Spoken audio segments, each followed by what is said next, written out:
A former U.S. diplomat says the White House could have done more to protect the consulate, which was attacked in Libya last September. Former Deputy Ambassador to the country, Gregory Hicks, has testified before a Congress panel. The hearing has revived disputes over the U.S.'s military response to the attack. 4 Americans, including Ambassador Chris Stevens, were killed at the diplomatic mission in Benghazi. For the first time, a gripping public account of the Benghazi attack from the second-in-command to the slain ambassador, Chris Stevens. I found 2 missed calls on the phone. I punched the phone number I didn't recognize, and I got the ambassador on the other end, and he said, "Greg, we're under attack." For 30 minutes, Greg Hicks told the story of the deadly attack as he lived it from a command center at the U.S. Embassy in Tripoli. At about 3 a.m., I received a call from the Prime Minister of Libya. I think it's the saddest phone call I've ever had in my life.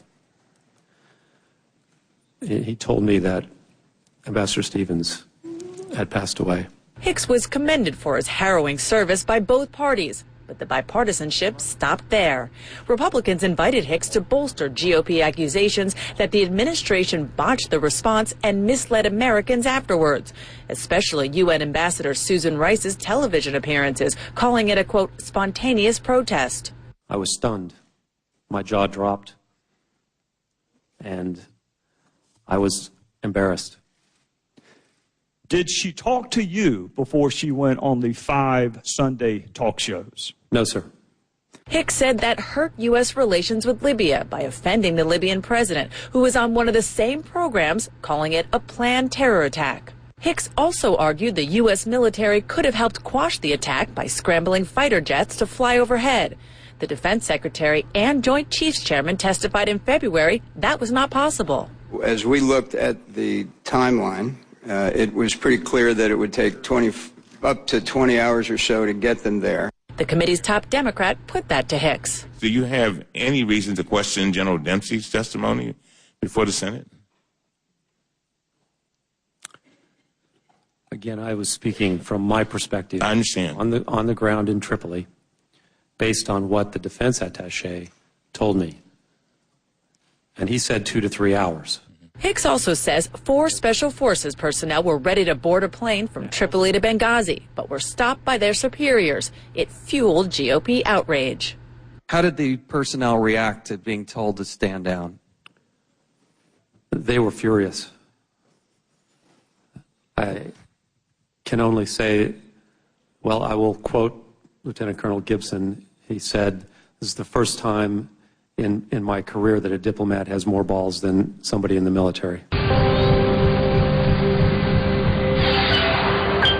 After hearings last fall and winter, a damning report by an independent review board, Hillary Clinton took the blame in January. I take responsibility. But today, House Republicans said Clinton and the review board didn't go far enough with that admission. I find it stunning that 4.5 months after the attack, Secretary Clinton still has the gall to say, "It wasn't us."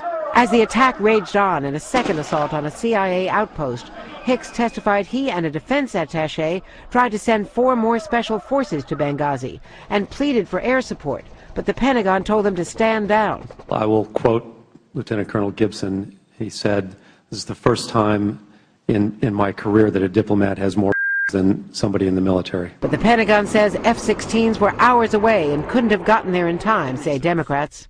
Of all the irresponsible allegations leveled over the past 2 weeks, this is the most troubling. And based on what our military commanders have told us, this allegation is simply untrue. In the immediate aftermath of the attack, the Obama administration gave conflicting accounts of what happened. Officials eventually acknowledged it was a planned assault. But the UN ambassador, Susan Rice, initially said it erupted spontaneously, the result of a protest over an anti-Islamic video. I was stunned. My jaw dropped, and I was embarrassed. Republicans have accused the Obama administration of failing to protect the Benghazi compound and then trying to cover up a terrorist attack in the run-up to the presidential election. The testimony of Greg Hicks has done nothing to lay that theory to rest, but Democrats maintain that the confusion was the result of incomplete information and that there was no attempt to mislead the public.